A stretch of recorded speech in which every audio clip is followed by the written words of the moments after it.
एकं नित्यं विमलयचलं सर्वधी साक्षिभूतं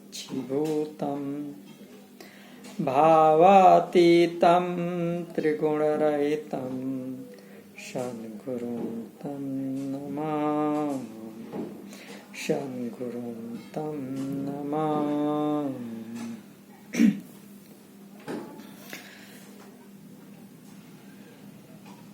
योगा वासिष्ठ रामायण के अनुसार ज्ञान की सप्त भूमिकाओं का विशद वर्णन चल रहा था, जिसमें हमने अभी तक जो है 6 ज्ञान भूमिकाओं का वर्णन कर लिया है। अब ये 7वीं ज्ञान भूमिका का वर्णन है, जिसमें हमने 6 जो किए हैं वो हैं शुभेच्छा, विचारणा, तनुमानसा, सत्वापत्ति, आसक्ति, पदार्थ भावना। अब 7वां तुर्यगा स्थिति की ज्ञान भूमिका का वर्णन किया जाएगा इस जो है 4थे वीडियो में, जिसमें आप सभी का स्वागत है, हार्दिक अभिनंदन।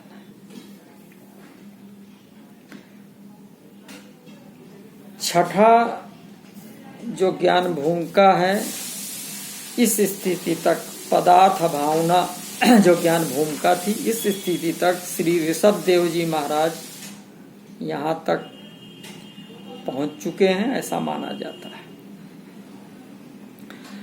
तुर्यगा ज्ञान भूमिका के अंतर्गत महर्षि वशिष्ठ जी क्या कह रहे हैं, आइए समझते हैं।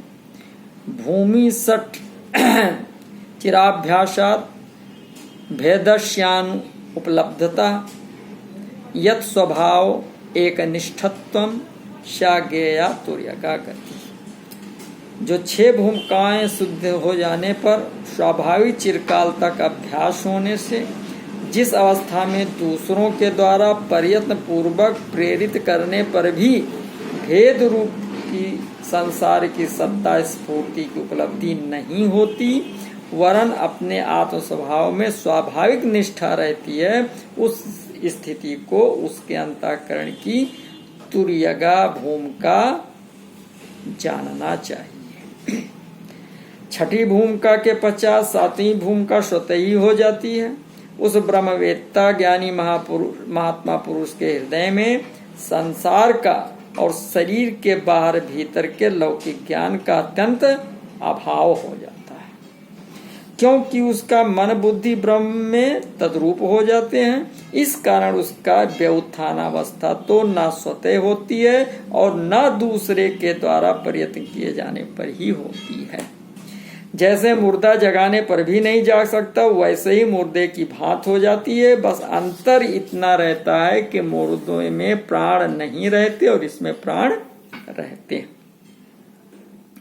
तथा ये श्वास लेता रहता है। ऐसे पुरुष का संसार में जीवन निर्वाह दूसरे लोगों के द्वारा केवल उसके प्रारब्ध के संस्कारों के कारण ही होता रहता है।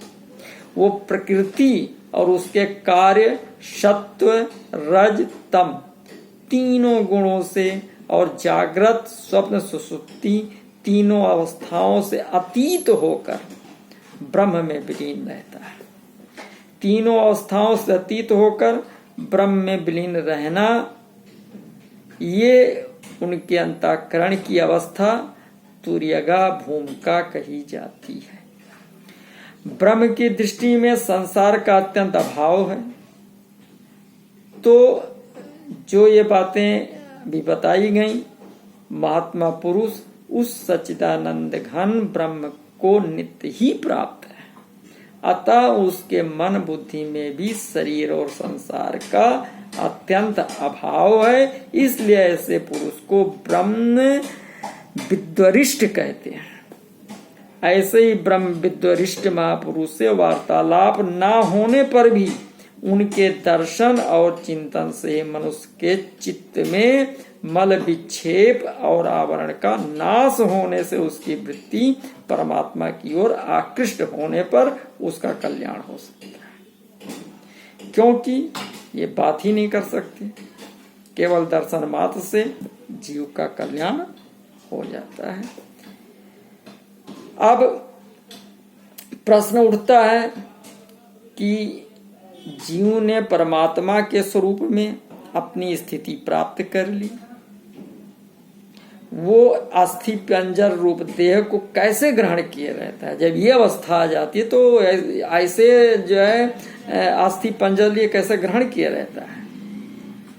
तो इसका जवाब वशिष्ठ जी महाराज देते हैं कि परमात्म निष्ठ जीव इस शरीर आदि को स्वप्न के समान असत मानता हुआ ही इसमें रहता है।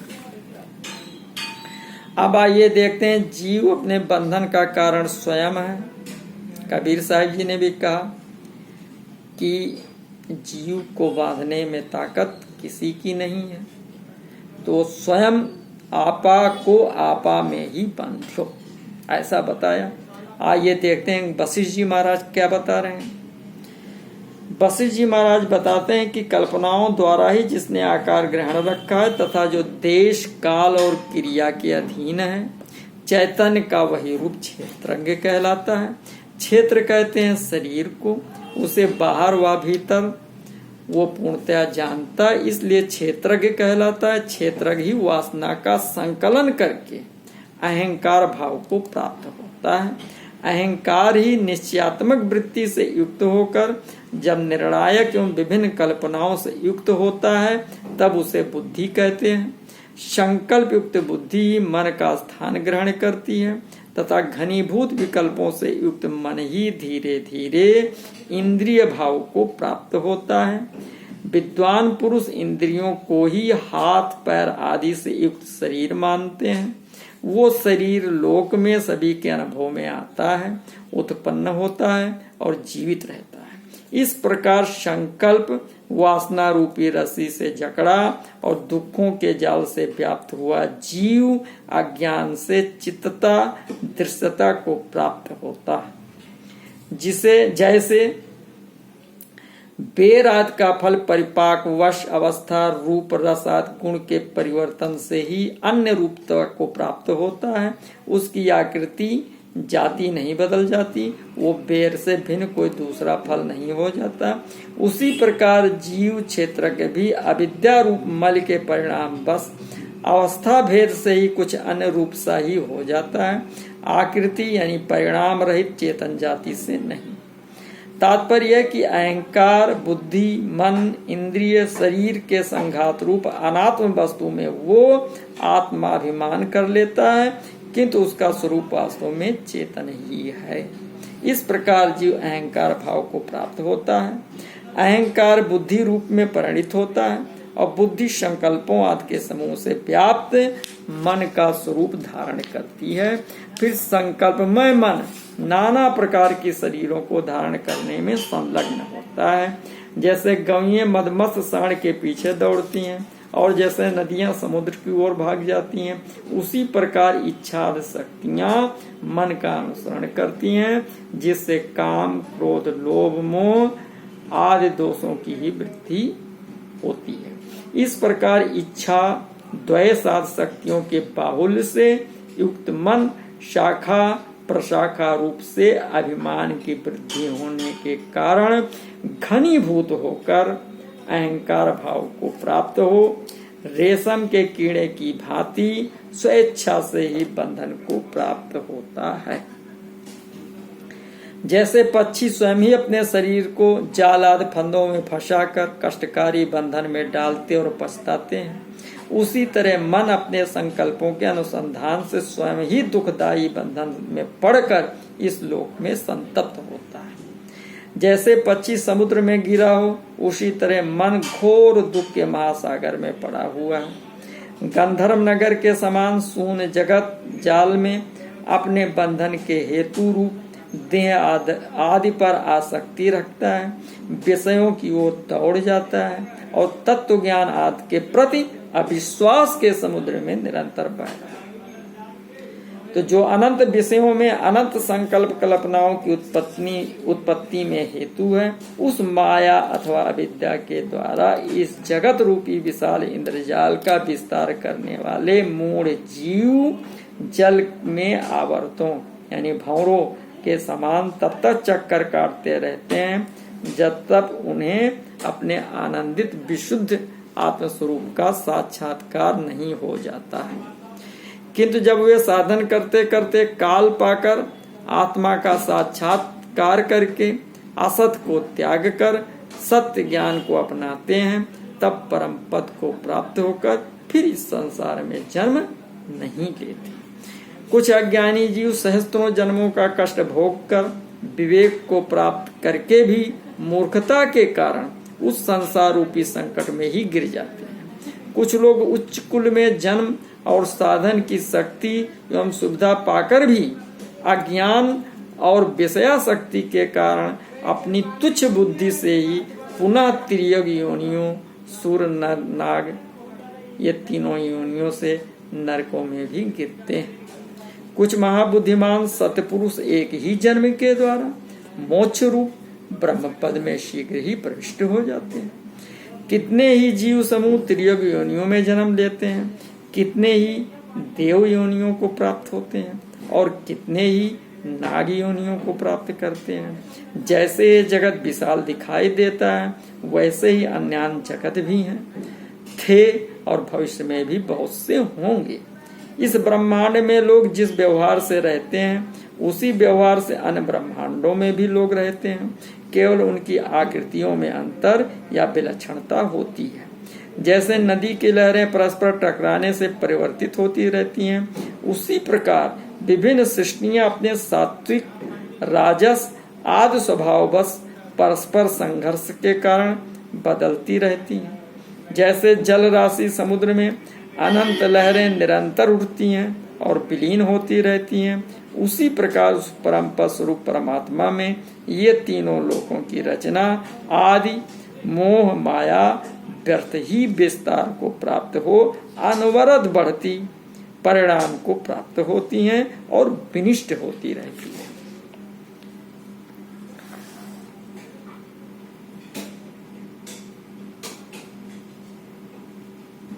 तो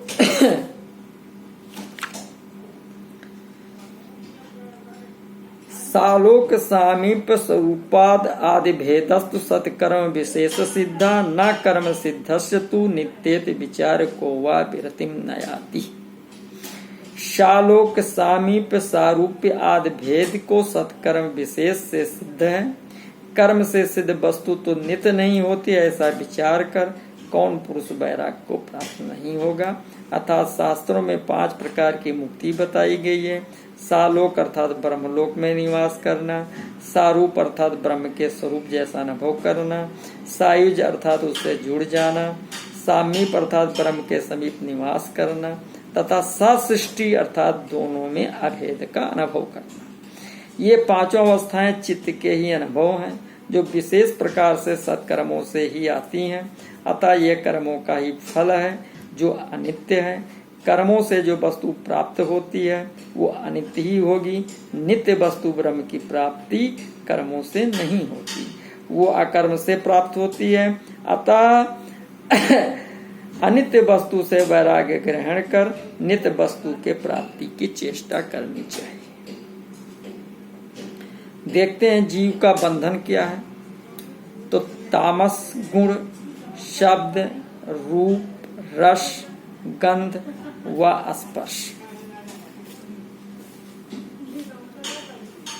आकाश तत्व के ये 5 प्रकृतियां बंधन के कारक हैं।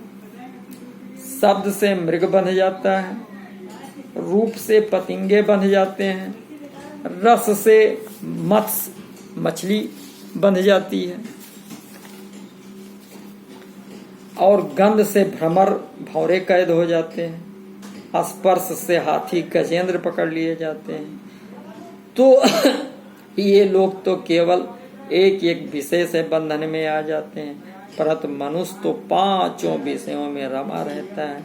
तो फिर इसकी गति पर विचार करने की आवश्यकता है।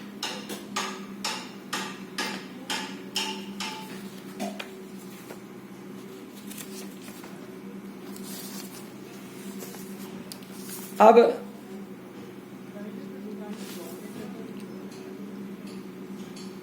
योगा वासिष्ठ रामायण में इंद्रियों को जीतने का तरीका क्या है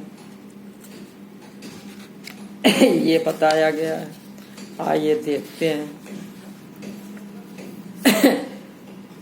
इस इंद्रिय रूपी सेना का चित्त ही सेनापति है, अतः उस पर विजय प्राप्त कर लेने से इंद्रियों पर स्वतः ही विजय प्राप्त हो जाती है।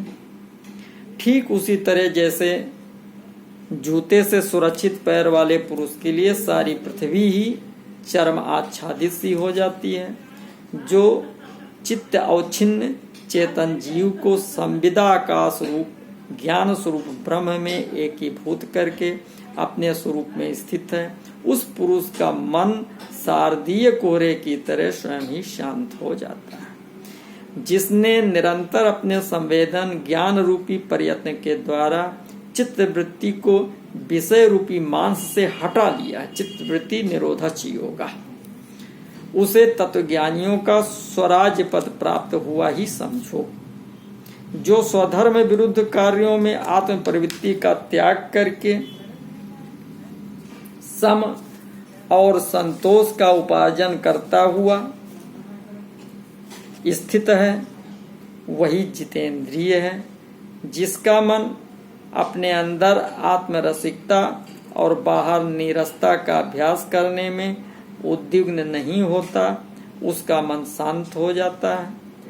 प्रयत्न पूर्वक भली बात निरोध कर देने से मन अपने आश्रय स्थान विषयानुधावन रूप दुर्व्यसन का त्याग कर देता है, और जब वो चंचलता से निर्मुक्त हो जाता है तब विवेक की ओर मुड़ता है।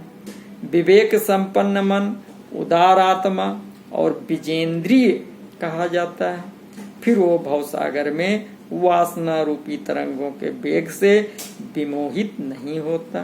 तो इस प्रकार जितेंद्रिय होकर वो साधु समागम और सत्शास्त्रों के अनुशीलन से जगत को यथार्थ रूप से सत्य ब्रह्म स्वरूप देखने लगता है। उस सत्य ब्रह्म के अवलोकन से संसार भ्रम उसी प्रकार शांत हो जाता है जैसे जल का ज्ञान हो जाने से मरुस्थल में प्रतीत होने वाली जल की भ्रांति मिट जाती है। चैतन्य भिन्न चिंतन मात्र ही यह जगत रूप से स्थित है, उसे बंध मोक्ष की दृष्टि कहाँ से प्राप्त हो सकती है? अहम त्वम आदि रूप यह जगत अविद्या मात्र ही है। यह मिथ्या होने के कारण शांत अतएव केवल शून्य स्वरूप वाला है और चिदाकाश में ही स्थित है। तद चित्तास्त्रत प्राणा बोधयन्तः परस्परम कथयन्तश्च तन्नित्यं दुष्यन्ति च रमन्ति च तेषां सततयुक्तानां भजतां प्रीतिपूर्वकं जायते बुद्धि योगो अशो एन्ते यान्ति तत्पदम्। जिनका चित्त उस ब्रह्म में रम गया है और प्राण उसी में लीन हो गए हैं, वे परस्पर ज्ञान उपदेश करते हुए तथा ब्रह्म विषयक चर्चा करते हुए संतुष्ट होते हैं और आनंद मनाते हैं। इस प्रकार परमात्मा में निरंतर युक्ति चित्त वाले तथा प्रेम पूर्वक भजन करने वाले योगियों को उस बुद्धि योग की प्राप्ति होती है, जिससे उस परम पद को प्राप्त हो जाते हैं। तो इस प्रकार वशिष्ठ जी महाराज ने श्री राम जी से इंद्रियों को जीतने का तरीका बताया, मोक्ष परम पद कैसे प्राप्त करेंगे यह तरीका बताया, और सबका सार एसेंस लास्ट में बताया कि भवसागर के पार जाने के उपाय क्या हैं।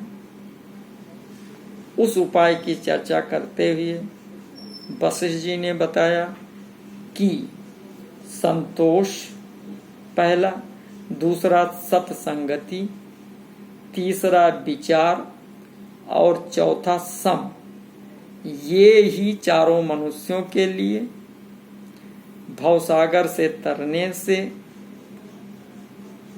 तरने के साधन हैं। इसमें जो पहला संतोष है, इसको परम लाभ कहा गया है। फिर दूसरी जो सत्संगति है, इसे परम गति कही गई है। फिर तीसरा जो विचार है, उसको उत्तम ज्ञान कहा गया है। और चौथा जो सम है, वो परमोत्कृष्ट सुख है, परमानंद।